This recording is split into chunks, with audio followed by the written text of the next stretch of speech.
पूर्व कक्षा में अभिज्ञान शाकुंतल में कालिदास विरचित इस नाटक का प्रथम श्लोक नांदी पाठ के रूप में हमने पढ़ा था, जिसमें कालिदास ने भगवान शिव की स्तुति कर मंगलाचरण का क्रम निभाया है। जैसे कि हमारी साहित्यिक परंपरा है कि हम किसी भी कार्य को प्रारंभ करते हैं तो मंगलाचरण पूर्वक करते हैं। भगवान शिव का स्मरण कर उन्होंने इस नाटक का शुभारंभ किया। जैसा कि नाटक का मंचन रंगशाला में होता है और रंगशाला के रंगमंच पर नाटक का नेतृत्व सूत्रधार करता है। जैसे कि आजकल की हमारी परंपरा आप देखते हैं, टीवी शो में कई में देखते हैं कि कोई एंकरिंग करता है, तो जो एंकरिंग का कार्य करता है उसे हमारे नाटक में सूत्रधार कहते हैं। सूत्रधार रंगमंच पर आकर रंगमंच की सारी साज सज्जा सबकी व्यवस्था देखकर तो कहता है कि भाई ये मंच अब ठीक प्रकार से सज्जित है और इस पर नाटक किया जाना चाहिए, जो कि विद्वज्जनों की परिषद के विद्वानों की सभा के अनुरूप है। और आज हम कालिदास विरचित अभिज्ञान शाकुंतल नाम के नवीन नाटक के साथ में उपस्थित होते हैं। और नाटक का प्रारंभ करते ही सूत्रधार कहता है कि अपरितोषाद विदुषाम न साधु मन्ये योग विज्ञानम बलवदपि शिक्षितानाम आत्मनि अप्रत्ययम चेता। सूत्रधार कहता है कि अपरितोषाद विदुषाम, परितोषाद संतुष्ट और अपरितोषाद जब तक संतुष्ट नहीं हो जाते कौन, विदुषाम। उस रंगशाला में जो विद्वान गण बैठे हैं वो जब तक संतुष्ट नहीं हो जाते तब तक नहीं साधु उचित मन्ने मानता हूँ, समझता हूँ, प्रयोग विज्ञानम अपने किए गए नाट्याभिनय के विशेष प्रकार की शिक्षा को बलवत अपि बहुत भली प्रकार से विशेष रूप से निरंतर अभ्यास के कारण दृढ़ यानी पूर्ण शिक्षा प्राप्त किए हुए शिक्षितानाम शिक्षित किए हुए यानी अपनी कला में दक्ष लोग भी, यानी जिस कार्य को जो प्रारंभ कर रहा है, कल को मान लीजिए कोई धनुर्विद्या का प्रदर्शन करना है तो उस धनुर्विद्या में अपनी कला में वो दक्ष लोग। अब यहाँ पर नाटक की बात चल रही है तो नाटक कला के नाट्य के अभिनय में अपनी कला में जो दक्ष लोग हैं उनका आत्मनि अपने विषय में अप्रत्ययम चेत उनका चित्त उनका मन अप्रत्यय अविश्वस्त होता है, अविश्वसनीय। कहने का तात्पर्य यह है कि वो सूत्रधार कहना चाहता है कि जब तक विद्वज्जन संतुष्ट न हो तब तक मैं अपने नाटक अभिनय के विशिष्ट ज्ञान को पूर्णतया सफल नहीं मानता, क्योंकि भली प्रकार से निपुणता को प्राप्त भी विद्वानों का हृदय अपने विषय में सदैव अविश्वासी होता है। यहाँ कहावत है कि लोग केवल कुछ ऐसे लोग होते हैं स्वयं की प्रशंसा स्वयं ही करते रहते हैं और उनको क्या कहते हैं, अपने मुंह मिठा, अपने मुंह मियाँ मिट्ठू बनी। लेकिन विद्वान व्यक्ति वही हैं जो स्वयं की प्रशंसा स्वयं नहीं करते, उनके कार्य से उनकी कला से दूसरा व्यक्ति संतुष्ट होना चाहिए। जब तक दूसरा संतुष्ट नहीं होता वे अपने आप पर विश्वास नहीं करते। उन्हें विश्वास किस पर होता है कि जिसके सामने वो प्रदर्शन करने जा रहे हैं वो उसकी प्रशंसा करें, वो संतुष्ट हों, तभी वो अपने विषय में अपनी सफलता स्वीकार। इस श्लोक में आर्य जाति छंद का प्रयोग किया गया है। छंदों के विषय में हम जब छंद पढ़ेंगे तब पृथक से उनके बारे में छंदों का निर्णय किस प्रकार से कहते हैं, अभी केवल नाम दर्शन मात्र ही पर्याप्त है। साथ ही इस श्लोक में कवि ने अर्थांतर न्यास अलंकार का प्रयोग भी किया। और सूत्रधार के समान ही एक अन्य पात्र होती है नाटक का अभिनय कराने के लिए, वो कहलाती है नटी। वो नटी कहते हैं कि यार ठीक है जैसा आपने कहा, और सूत्रधार कहता है कि ठीक है, कुछ ऐसा प्रस्तुत किया जाए जिससे कि इस सभा में जो विद्वान गण बैठे हैं, विद्वत जन हैं, वो सुनकर प्रसन्न हो जाए। इसलिए वो कहता है सूत्रधार, इस समय में ग्रीष्म ऋतु का समय है और ग्रीष्म ऋतु के अनुरूप ही कुछ ऐसा गीत प्रस्तुत किया जाए। और वो प्रस्तुत करता है कि सुभग सलिल अवगाहा पाटल संसर्ग सुरभिमन वाता प्रच्छाय सुलभ निद्रा दिवसा परिणाम रमणी। जब ग्रीष्म ऋतु होती है, ग्रीष्म ऋतु का प्रारंभ होता है, तो देखिए कैसी स्थिति होती है। सुभग सलिल अवगाहा, सलिल अवगाहा, जल में बहुत अधिक स्नान करना सुभग अच्छा लगता है, चित्त को प्रसन्न करने वाला होता है।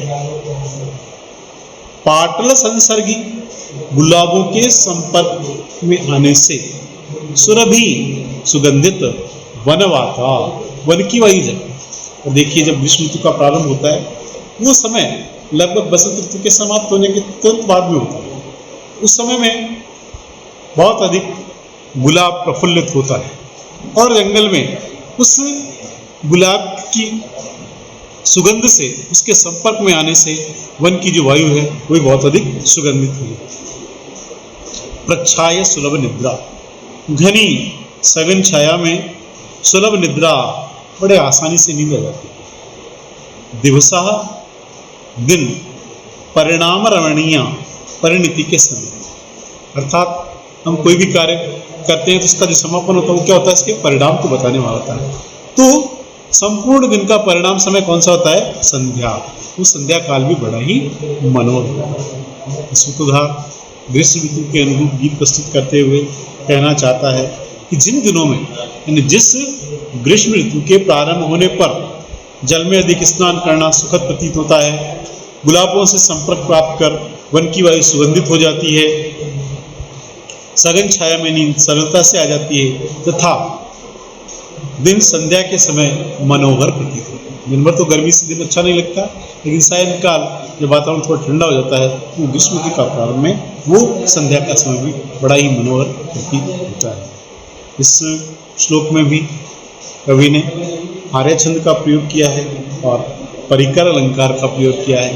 कहीं कहीं वृत्यानुप्रास और सुत्यानुप्रास नामक शब्दालंकार का प्रयोग भी कवि ने इसमें। पुनः सूत्रधार के पश्चात नटी भी एक गीत प्रस्तुत करती है उसी ग्रीष्म ऋतु के अनुकूल। देखिए वो कैसा है।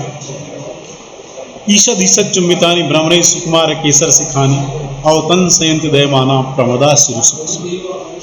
नटी स्त्री पात्र होती है और हमारी प्राचीन काल में परंपरा रही है स्त्री पात्र नाटकों में प्रायः प्राकृत भाषा का प्रयोग। जो मैंने अभी पूर्व में श्लोक पढ़ा वो संस्कृत में है, लेकिन फिर भी मैं इसका प्राकृत रूप आपके सामने पढ़ देता हूँ, क्योंकि हमें नाटक में कहीं कहीं मिला होगा तो हम स्त्री क्या है, ये प्राकृत है।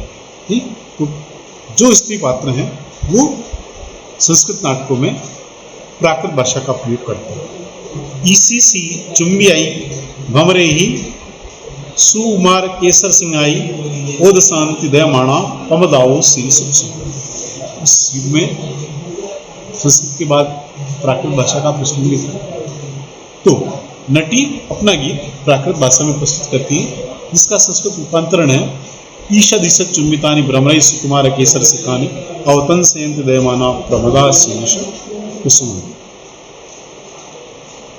ईषद ईषद, धीरे धीरे, थोड़ा थोड़ा, चुम्बितानि आस्वादित किए गए, चुम्बन किए गए, भ्रमरई भूर के द्वारा, सुकुमार केसर सिखानी अत्यंत कोमल किंजलकों के अग्रभाग वाले।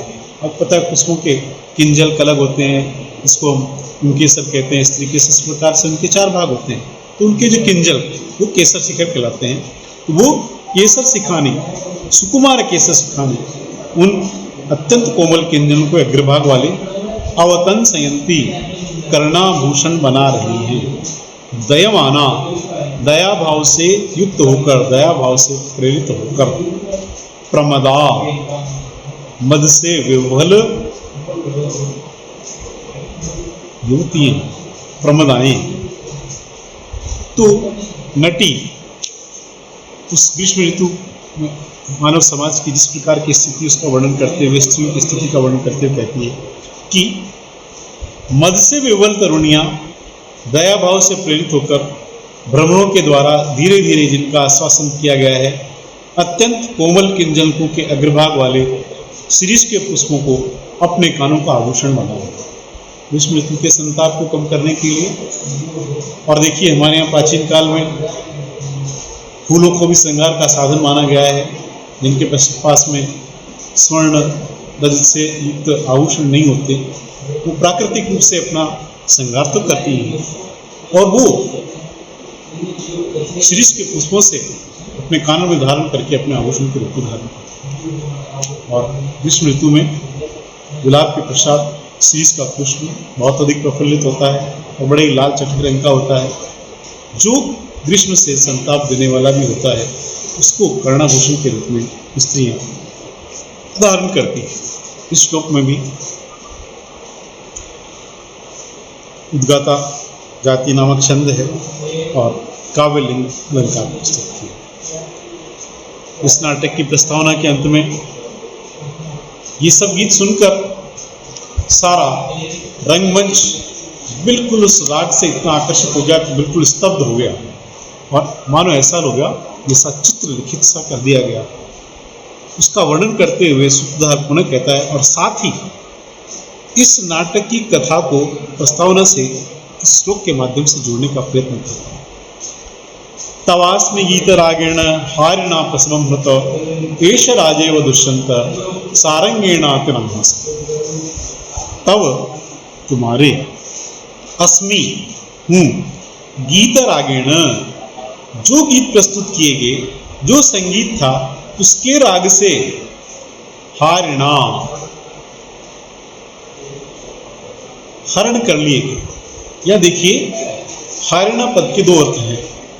श्रेष्ठ अलंकार में एक ही पद के दो अर्थ होते हैं। तो हारिणा यहाँ पर एक तो गीत के पक्ष में आ रहा है, गीत के पक्ष में तो हारिणा शब्द का अर्थ है मन को हरने वाला, मन को आकर्षित करने वाला, और दूसरा उस राजा के पक्ष में जा रहा है जिसकी ओर हम आगे कथा को बढ़ाएंगे।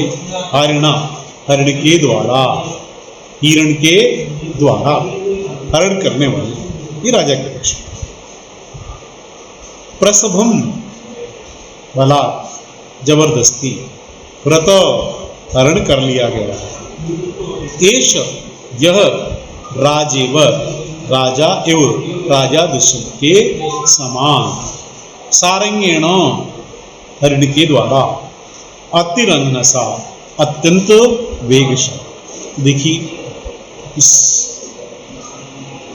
नाटक की प्रस्तावना को कवि इसकी कथा वस्तु से जोड़ते हुए साथ में आगे क्या होने वाला है उसको निश्चित करते हुए प्रस्तुत करता है कि तुम्हारे मनोहर संगीत के राग से, यानी जो गीत प्रस्तुत किया उस पक्ष में कि जो मन को बहुत आकर्षित करने वाला था, ऐसे तुम्हारे संगीत के राग से अत्यंत तेज गति वाले, दूर तक हरण करने वाले मृग के द्वारा इस राजा दुष्यंत के समान मैं भी बलात् हरण कर लिया गया। यानी जिस प्रकार से राजा आना नहीं चाहता था, लेकिन सुनहरे हरिण ने उसको इतना आकर्षित किया कि राजा उसके पीछे खींचा चला गया। तो जैसे वो राजा दुष्यंत को हरिण खींचकर दूर तक जंगल में ले आया, उसी प्रकार से तुम्हारे इस गीत की राग ने मेरे मन को इतना हर लिया जबरदस्ती कि मैं सब कुछ भूल गया। सारे रंगमंच में एक बार स्तब्धता आ गई, सब चित्र लिखित से हो गए। किस कारण से? उस संगीत के राग के कारण। इतना अत्यंत मधुर ऋतु के अनुकूल गीत प्रस्तुत किया गया जिससे कि सब चित्र लिखित से हो गया। इस श्लोक में भी कवि ने अनुष्टुप छंद का प्रयोग किया है। इस प्रकार से ये इस नाटक की प्रस्तावना